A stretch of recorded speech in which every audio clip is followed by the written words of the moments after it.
YouTube, Instagram ఏది open చేసినా తెగ వైరల్ అయిపోతుంది ఈ రెసిపీ. ఏంటబ్బా ఇంతలా వైరల్ అవుతుంది, మనం కూడా ఒకసారి ట్రై చేద్దాం అనేసి ఇవాళైతే ఒక పట్టు పట్టేసాననమాట. దీనికోసం 3 లేదా 4 ఎగ్స్ తీసుకొని బాయిల్ చేసుకొని పక్కన పెట్టేయాలి. తర్వాత స్టఫింగ్ కోసం ఒక మిక్సీ బౌల్ తీసుకొని అందులోకి పచ్చిమిర్చి, కొత్తిమీర, కరివేపాకు, సాల్ట్ వేసుకొని మెత్తటి పేస్ట్ లాగా చేసుకోవాలి. ఇక్కడ నా దగ్గర కొత్తిమీర లేదు, స్కిప్ చేశాను, మీ దగ్గర ఉంటే వేసేసుకోండి. స్టఫింగ్ అయితే రెడీ చేసుకొని పక్కన పెట్టేసి ఎగ్స్ను బాయిల్ చేసుకున్నాం కదా, పైన పొట్టు తీసేసుకొని కరెక్ట్గా మిడిల్లో కట్ చేసుకొని పక్కన పెట్టేయాలి. తర్వాత ఒక ఎగ్ పైన ఈ స్టఫ్ని అయితే మొత్తం అప్లై చేసేసి ఇంకొక ఎగ్ దానిపైన పెట్టేయాలన్నమాట. ఇంకా అంతే, తెగ్గ వైరల్ అవుతున్న రెసిపీ అయితే రెడీ అయిపోతుంది.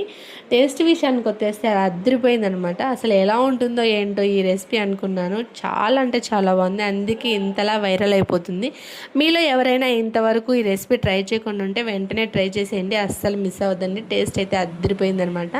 ఈ మినీ బ్లాగ్ నచ్చితే చిన్న లైక్ ఇచ్చేసేయండి. కొత్తగా చూసే వాళ్ళు ఛానల్ని సబ్స్క్రైబ్ చేసుకోండి. బాయ్.